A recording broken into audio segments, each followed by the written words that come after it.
Alright, what's going on, boys and girls? We are going to be talking about a nice, different type of topic. This is not my typical Linux or tech talk videos that I would normally do.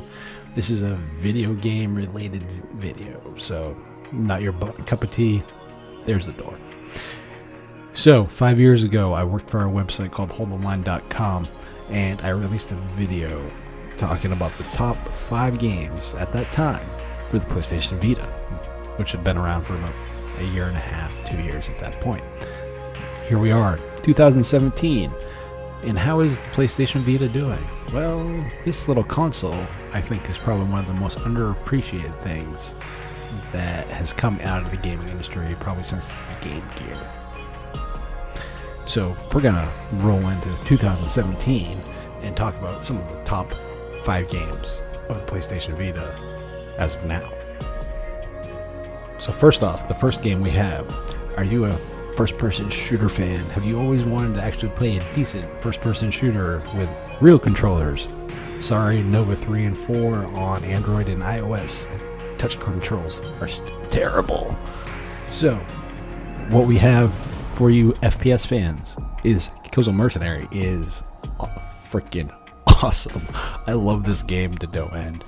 If you can pick this up, do you enjoy stabbing people in the face with a knife? Because that is basically the biggest use of the touch controls in this game. Because what says more than that you stab someone, one of your buddies, in the face with a knife, that you care about them? So number 4, we have not one, but 2 games.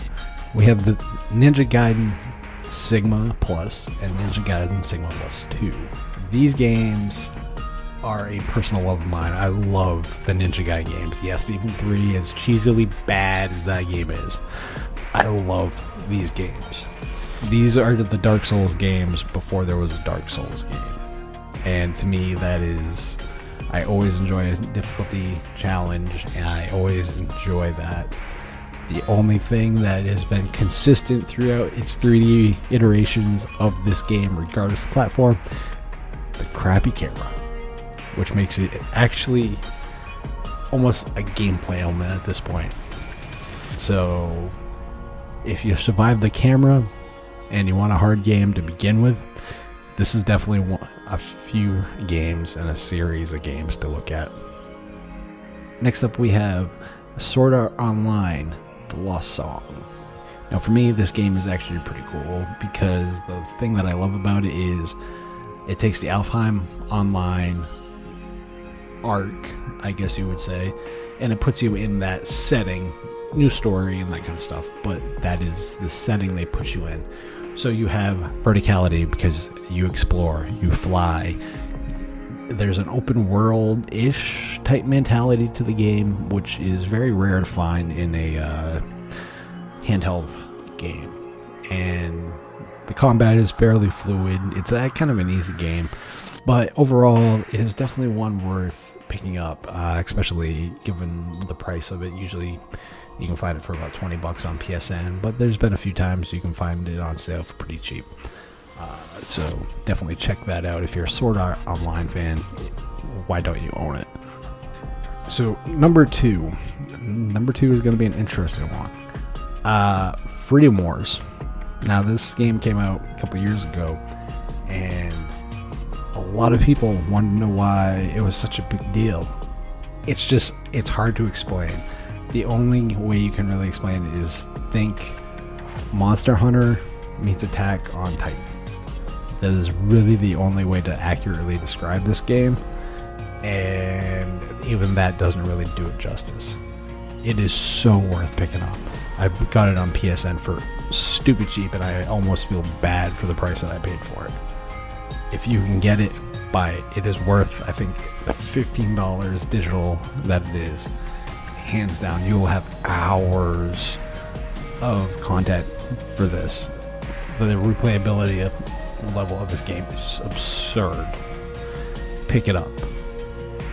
And finally, we also have another game series that is currently available on the PS3 and the PlayStation Vita.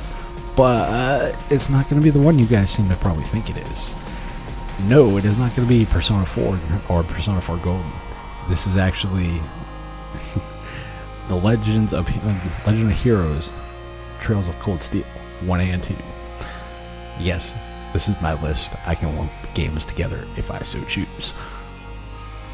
This series is so underappreciated. I can't believe that this game does not get the love it deserves. I love me some Persona, don't get me wrong, but I think this game series, for me, on a portable version, trumps Persona 4 Golden, hands down. You're talking 50 to 100 hours across 2 games per game. So you're talking anywhere from 100 to 200 hours. The character interaction is hilarious. I love some of it. There is an open world type of corridor, open world, I guess you would call it. Almost in the vein of hubs and that kind of stuff that you'd find in like Dark Souls. So that is cool. The character interaction is great. The story is good. It's just I'm not going to call that a 10 out of 10 game, because to me there is no 10 out of 10, because there's always a problem with the game. But at the end of the day, to me, this is like a 9. I mean, I enjoy this. Is JRPGs done in a way that almost anyone can find accessible. So do yourself a favor and pick these games up, and pick them up at full price to show your support for them. I don't make that recommendation lightly. So go enjoy these games. That's my top 5 games/game series for the PlayStation Vita in 2017. Am I right or am I wrong? Is the Vita a dead console? Is it one that you have had hours of enjoyment in? Let me know. Comment below. Tell me how wrong I am or right I may be. You guys know what to do. Rate and subscribe. Peace.